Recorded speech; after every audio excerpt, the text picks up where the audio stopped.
Pada sesi ini, kita akan membahas mengenai literatur review. Agenda pada pertemuan kali ini, pertama kita akan membahas mengenai apa itu literatur review, kemudian fungsi literatur review, kita akan membahas sumber-sumber literatur review, kemudian langkah-langkah yang perlu kita lakukan dalam melaksanakan literatur review. Apa itu literatur review?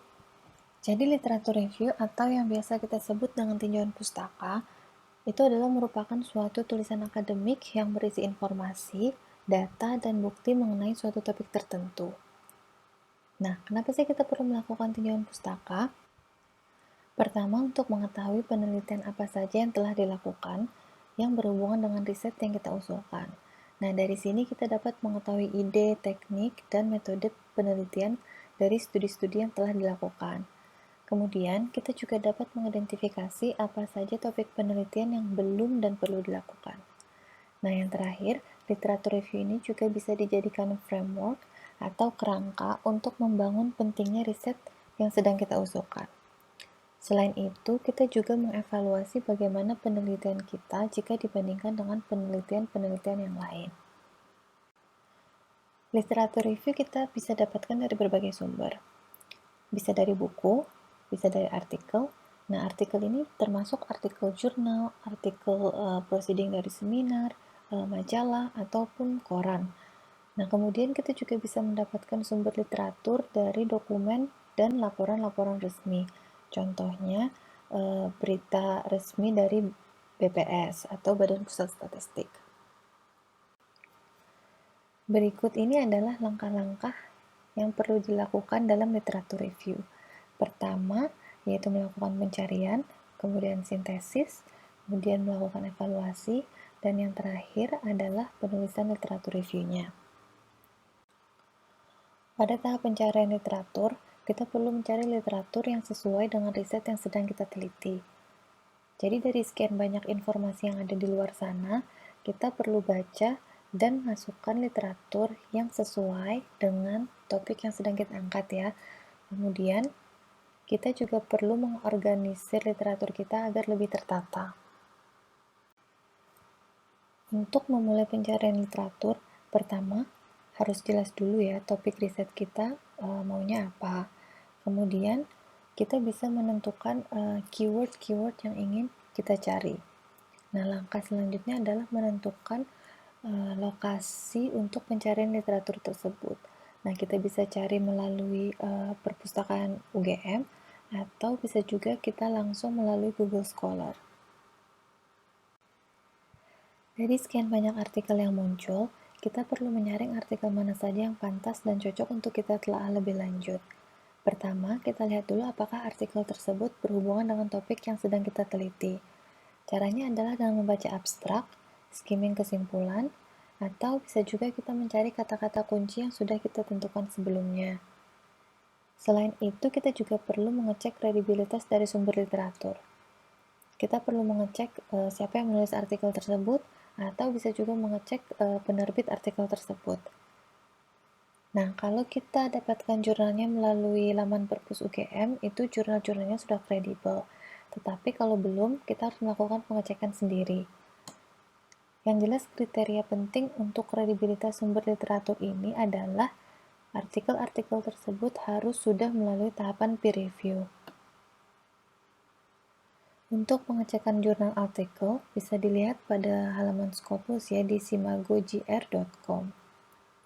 Nah, dua hal ini yaitu korelasi dengan topik riset kita dan kredibilitas sumber literatur penting untuk kita laksanakan. Sebagai tambahan, kita juga bisa mengamati berbagai sumber literatur yang telah kita kumpulkan.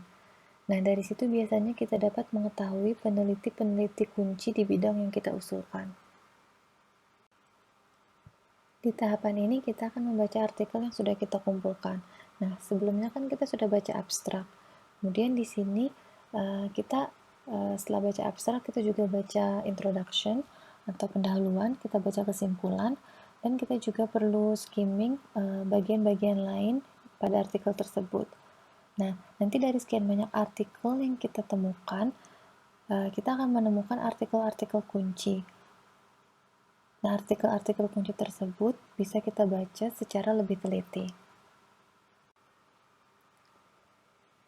Untuk organisasi, silahkan gunakan reference management software untuk mengatur referensi.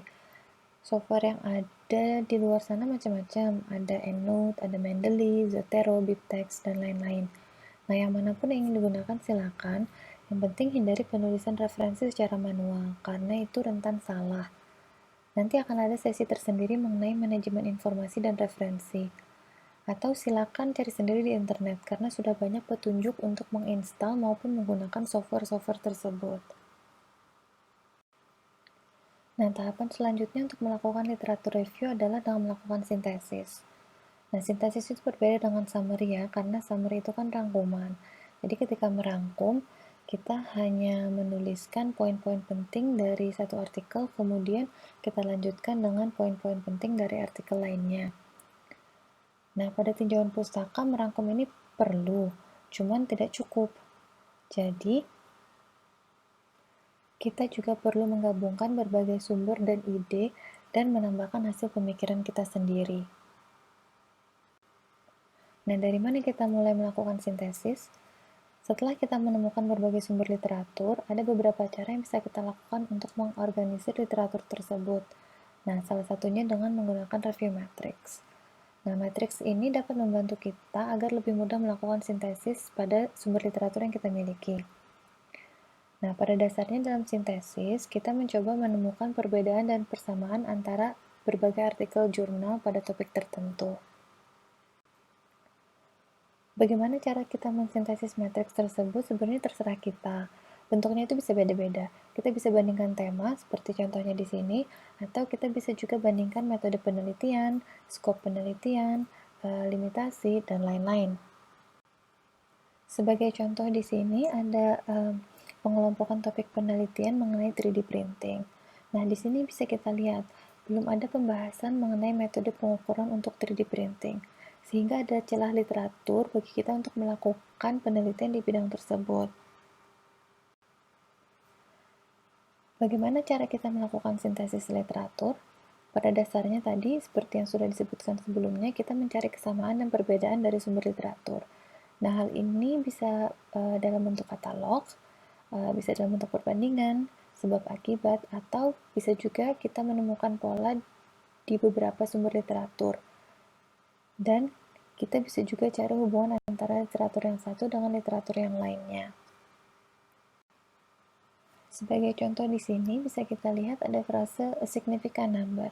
Nah, berarti di sini dari berbagai sumber yang kita baca, banyak yang melakukan analisa dan perbandingan mengenai metode product life cycle assessment. Nah, contoh lainnya di sini ada frase can be suitable. Nah, ini mengungkapkan sebab akibat.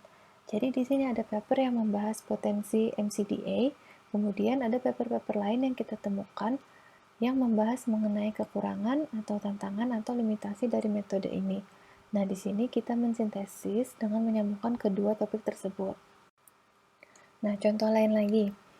Misalnya satu paper menyatakan sesuatu, kemudian paper lain menyatakan hal yang sama.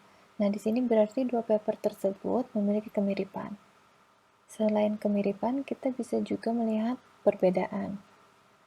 Kemudian contoh yang terakhir, kita bisa mencari pola dari sumber-sumber yang kita baca. Misalnya, beberapa sumber mengatakan A, sementara sumber-sumber lain mengatakan B. Nah, dari sini kita bisa menyimpulkan, oh berarti ada kontroversi.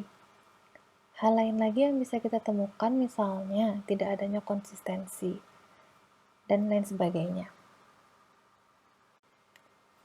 Selain melakukan sintesis, kita juga perlu mengevaluasi sumber literatur. Nah, dalam hierarki critical thinking, evaluasi itu ada di tingkat yang teratas. Sebelumnya kita sudah membahas mengenai sintesis yang hanya bukan sekedar merangkum. Nah, merangkum itu masuk ke dalam tahapan comprehension, yang menunjukkan kita paham terhadap suatu materi. Kalau di sintesis, kita menunjukkan kemampuan untuk menggabungkan materi dari berbagai sumber. Kemudian dalam tahapan evaluasi, kita memberikan penilaian dari materi yang kita baca. Untuk melakukan evaluasi literatur, ada beberapa kriteria yang dapat kita gunakan. Pertama, dari metodologi. Nah, pada metode penelitian, kita bisa menilai apakah pengambilan data untuk penelitian dari sumber literatur sudah reliable. Kemudian kita bisa juga menilai dari sisi konten, apakah argumen-argumen yang dituliskan oleh peneliti merupakan hal yang relevan atau sesuai dengan konteks riset yang mereka lakukan. Atau kita bisa juga menyatakan kontroversi.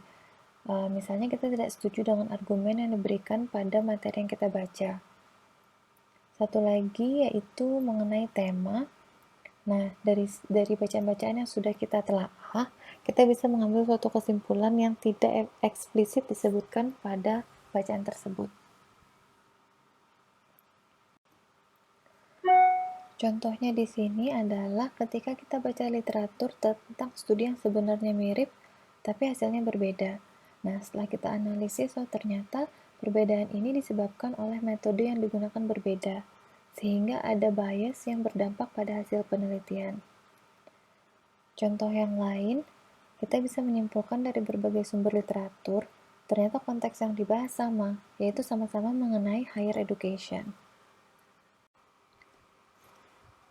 Kemudian contoh yang lain, kita baca beberapa paper yang menuliskan tentang pencegahan konflik. Tetapi kita juga baca dari sumber-sumber yang lain kalau konflik itu sebenarnya bisa berdampak baik. Nah, di sini kita bisa memberikan justifikasi yang menyatakan bahwa keberadaan konflik itu bagus dan argumennya lebih kuat daripada argumen yang ada untuk mencegah konflik. Nah, kemudian contoh yang terakhir adalah memberikan gambaran secara umum. Nah, di sini diterangkan dengan kata overall. Jadi, secara keseluruhan, apa kesimpulan yang bisa kita ambil dari berbagai sumber literatur yang sudah kita baca. Untuk penulisan literatur review, hindari penulisan secara deskriptif. Jadi, jangan hanya menuliskan penulis A menyatakan begini, penulis B menyatakan begini, kemudian penulis C menyatakan begini. Nah, ketika kita menulis literatur, kita harus menulis secara kritikal. Jadi, jangan hanya merangkum, tetapi kita juga perlu melakukan sintesis dan juga melakukan evaluasi. Kemudian, penulisan juga harus disesuaikan dengan objektif dari topik penelitian kita. Dan selain itu juga harus kita organisir ya dengan menggunakan heading dan subheading. Jadi pada literatur review yang kita buat, kita harus memiliki pandangan dan argumen. Nah, sebelum menulis literatur, temukan dulu celah dalam literatur yang kita baca.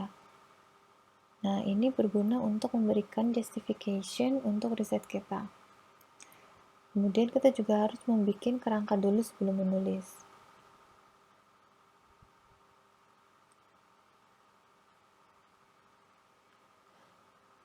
Kemudian penulisan dilakukan dari yang umum ke yang khusus. Nah, ini ada checklist yang dapat kalian gunakan untuk menulis literatur review. Kalau sudah bisa dicentang semua, itu hampir bisa dipastikan tulisan kalian akan berkualitas.